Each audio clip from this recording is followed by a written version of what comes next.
ఎప్పుడు కూడా చట్టం ఉన్నవాని చుట్టమైందని చెప్పి అంటారు వాళ్ళు. నేను అంటలేను. పేదోళ్ళ బతుకులకు ఇంతే బిడ్డ, మమ్మల్ని మెట్లు కూడా ఎవడు ఎక్కనియాడు. మా కన్నీళ్ళ గురించి మా పేదరికం చూసి వాడు అసహించుకుంటాడు, కానీ ఉన్నోడు మాత్రం పైరు చేసుకొని పోతాడు బిడ్డ అంటారు వాళ్ళు. అందుకనే చట్టం ఉన్నవాని చుట్టం కావద్దని మేము అంటున్నాం. మీ మాటకు అర్థం ఏంటంటే బహుళంతస్తులు బఫర్ జోన్ లో కట్టుకున్న వాళ్ళు పైరవీలు చేసుకుంటున్నారు, వీళ్ళు పేదవాళ్ళు కాబట్టి చేసుకోలేకపోతున్నారు అనేది అంటారు. పైరవి చేసుకున్నాడు కూడా నువ్వు పూల కొట్టరాదు, నీకు దమ్ముంటే పూల కొట్టి పైరవి చేసుకున్నాడు.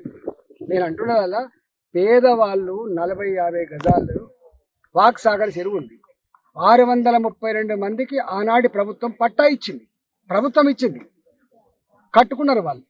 ఇవాళ వచ్చి నువ్వు బఫర్ జోన్ ఉంది, నువ్వు బఫర్ జోన్లో ఉంది, ఎఫ్టీఎల్ ఉంది అని ఎట్లా అంటావు? ఆయన ముఖ్యమంత్రి ఏం చేసినట్టు? కట్టుకున్న వాళ్ళు ఎవరు? వాళ్ళు 60 గజాలు ఎవరంటారు చెప్పు? నేను ఉంటాను 60 గజాలు చెప్పవు. నరసింహ ఉంటాడు 60 గజాలు. కడుబీదరికంలో ఉన్న వాళ్ళు ఉంటారు బైసాబ్. ఈ మురికి కూపంలో ఎవరు ఉంటారు బైసాబ్? దిక్కు లేని వాళ్ళు పేదలు ఉంటారు బైసాబ్.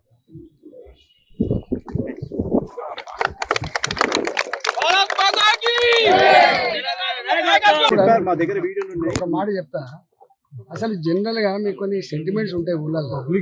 ఊరు పట్టు ఉడుము పట్టు అంటే తెలుసా? ఊరు పట్టు ఉడుము పట్టు. ఇప్పుడు ఇక్కడ ఎన్నో చూసావా? వాళ్ళు ఏ కులమో తెలియదు, వాళ్ళు ఏ జిల్లా నుంచి వచ్చినో తెలియదు, వాళ్ళంతా కలిసిమెలిసి ఒక కుటుంబంలాగా జీవిస్తారు. నాకు తెలిసి ఈ అస్మత్పేట ఈ పక్కకు ఉన్నటువంటి అందరికీ ఒక మమకారం ఉంటుంది. మాది అస్మత్పేట మా కథ అని.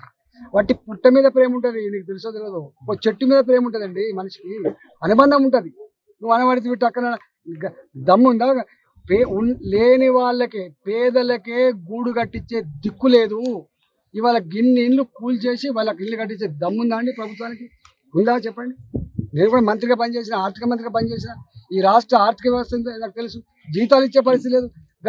హెల్త్ డిపార్ట్మెంట్లో పనిచేసే వాళ్ళకు, ఇతర డిపార్ట్మెంట్లలో పనిచేసే వాళ్ళకు, అవుట్ సోర్సింగ్ వాళ్ళకు 4 నెలలు 5 నెలలు జీతాలు ఇచ్చే పరిస్థితి లేదు. గుర్తుపెట్టుకో. పనిచేసిన చిన్న చిన్న కాంట్రాక్టర్లకు బిల్లు ఇచ్చే పరిస్థితి లేదు. ఇవాళ పెన్షన్లు సకాలంలో వస్తలేవు.